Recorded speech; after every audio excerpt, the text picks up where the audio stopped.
Behold, cinema!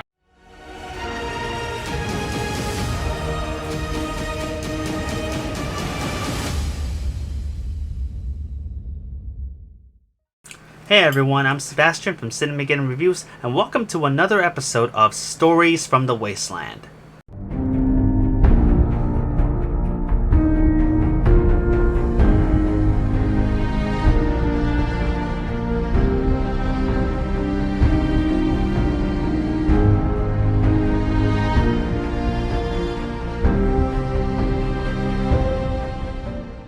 This is where I go into COVID-infested movie theaters in order to look at new releases to determine whether or not they're worth your time and money. Today we're looking at a movie that was given a very limited theatrical release after getting delayed because of COVID. And unfortunately for me, I was unable to see it because Netflix decided to buy the distribution rights for about $110 million, and the only time that they decide to release a movie theatrically that is not called Army of the Dead is when it's either guaranteed to be nominated in the Oscars or it has been nominated already. So instead, I had to watch this movie on Netflix, and despite it getting a direct-to-streaming release, I am nonetheless going to be treating this as a story from the Wasteland. As you can all see, I have a lot of things to say about this one. So, what's the story, Morning Glory? Oh, he licked my tongue! No! That was a terrible fucking trailer and an even worse title. Jesus Christ, can we please get what the actual title is supposed to be? Thank you very much. This is The Mitchells vs. the Machines. Produced by Phil Lord and Chris Miller and directed and written by both Mike Rianda and Jeff Rowe, two writers and creative directors for Gravity Falls, with an uncredited storyboard contribution by Dana Terrace of The Owl House. The Mitchells vs. the Machines originally started off as, well, The Mitchells vs. the Machines, before Sony decided to change the name to the unimpressive title of Connected, with an even more unimpressive trailer attached to it. One that was so bad it made me ignore this movie after watching it because of how awful it looked. No joke, this trailer made the movie look like a manufactured mess trying to preach about how technology is evil and is tearing families apart and blah blah fuck. And it felt completely soulless and boring. I do not need a multi-billion-dollar corporation telling me about how technology is the devil when they themselves have made all of their money selling branded pieces of tech that get promoted on every single movie that they produce, including this one. So I ignored it like the plague, and for a while it seemed to disappear thanks to COVID. Until it was announced that it would be released by Netflix under a different title and possibly under a different marketing team. As a result, we have what I can only describe as one of the greatest animated movies released this entire decade. Holy shit, that first trailer did not do this movie justice. The Mitchells vs. the Machines is a heartwarming and hilarious masterpiece featuring one of the best animated families I've ever seen since The Incredibles. The film tells the story of the titular Mitchells who go on a road trip in order to give their daughter Katie, played by Abby Jacobson, one final vacation as a family before heading off to college. The reason why they're going on a road trip together instead of letting her go on a flight instead is because her father, played by Danny McBride, feels completely disconnected from his daughter, who has aspirations of being a filmmaker and wishes to give his family one last road trip together before having to say goodbye. What the family doesn't realize is that halfway through, a robot uprising is taking place as an artificial intelligence, voiced by Olivia Colman, acting like a pissed off ex-wife, organizes a resistance of machines owned by a copyright-friendly version of Apple after her owner discards her and her previous line of products for newer and better models. Though unlike Apple, I'm sure that these would still cost a whole lot less than a new iPad Pro. The world is in ruins. Humanity's days are numbered. Not even John Legend and Chrissy Teigen are safe. And it's up to the titular Mitchells to terminate these fuckers and prove that the future isn't written and that there is no fate but what we make for ourselves.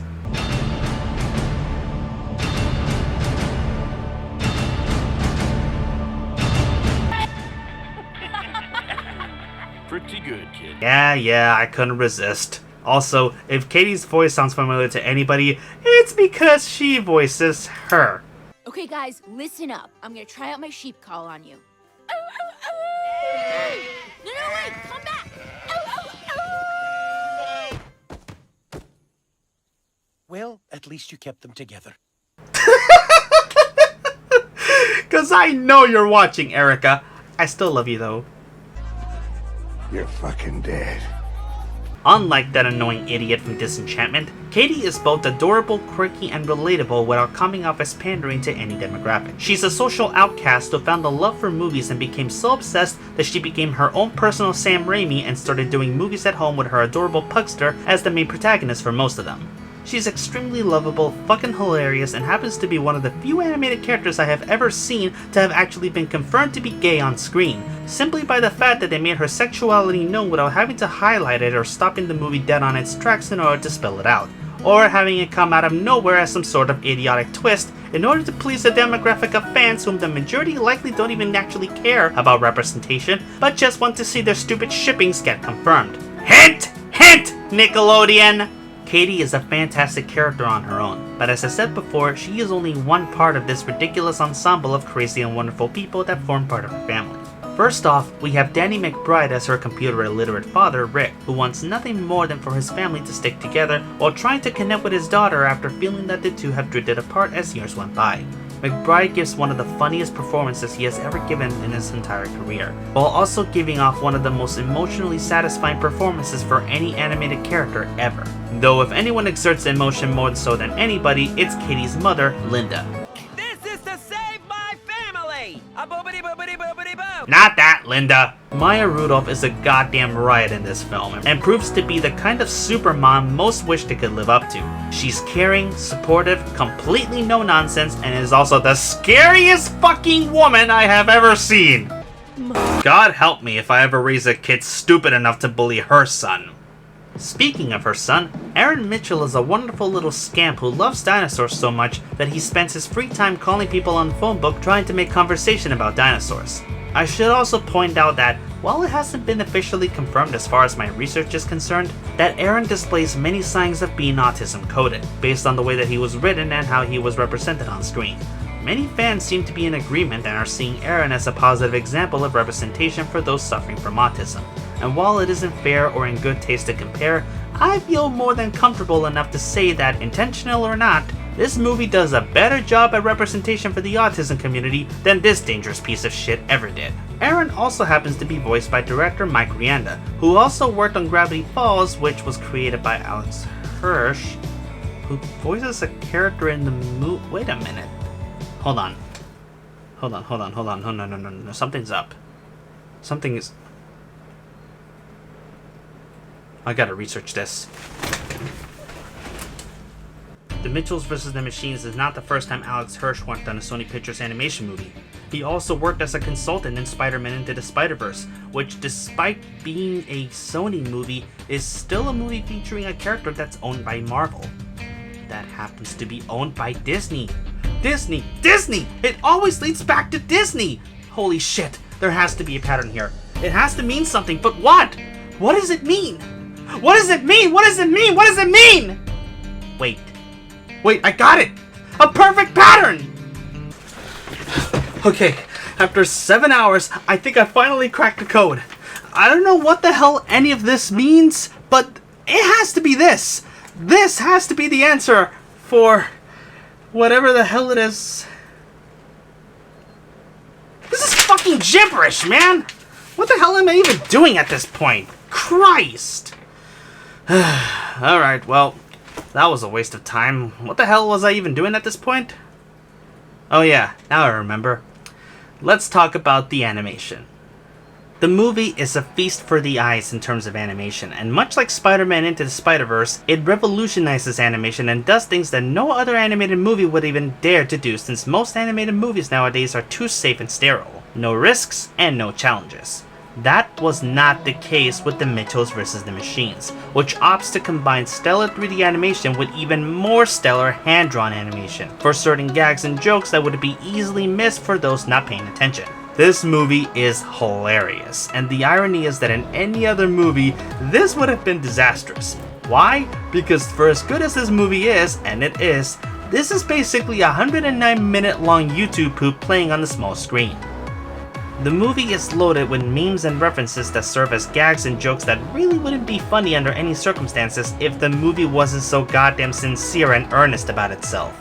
This is clearly a movie that embraces the internet and all the memorable trappings that come along with it. The memes, the references, the return of Nine Cat. I think it might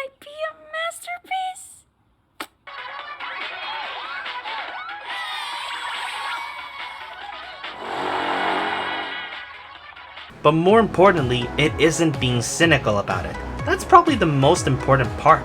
I believe that we as a society have become very intolerant and very cynical towards the internet as of late, admittedly for very good reason. There's so much ugliness happening on the internet nowadays that it can be very easy to forget that the internet is also home to pretty much our entire modern culture. The Mitchells vs. the Machines was originally promoted as a technology is the devil film, when in reality, the internet, especially in today's infectious climate, has been very helpful and very useful to keep families together during this difficult time that we're living in. When the world was shut down and the streets were emptied minus the idiot rednecks believing that it was a hoax, we adapted and survived. We Zoomed, we FaceTimed, we kept productivity going and our families together amidst a terrible tragedy that affected the entirety of the world. The movie contradicts the original trailer that was presented a year ago, as during the midst of a worldwide apocalyptic event, a family of nobodies are brought together by accepting the differences from each side and embracing the internet in all its cringy trappings to bring down the dark side of over-reliance on technology. Proving that at the end of the day, family sticks together no matter what, regardless of how separated we feel in this new social climate that we're still trying to figure out. The Mitchells vs. the Machines is a gorgeous masterpiece that embraces the silliness of internet culture and uses it to tell a fun and surprisingly moving story about family, and manages to provide us with some of the most fantastic animation ever, some of the best voice acting talent I've ever seen, wonderful representation from both the LGBTQ community and the autism community, and easily one of the best animated movies I've seen over the past few years. I'm gonna give The Mitchells vs. the Machines a rare 10 out of 10. The movie was originally meant to be released in theaters and did so on a temporary basis, but right now it is currently available for legal streaming on Netflix. I really hope this gets a physical release soon though, because I want to own this masterpiece instead of having to watch it on Netflix, where I had to worry about whether or not the Wi-Fi is gonna get bad and I had to watch it in shitty 240p resolution. And with that, I think I speak for everyone when I say, where's my goddamn sequel to Into the Spider-Verse, Amy Pascal? Yay! 4 days after my birthday! Haha! Fuck me, I'm old! Well, anyways, thank you so much for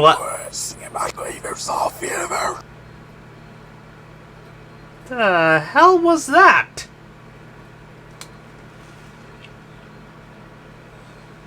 Okay, that was concerning.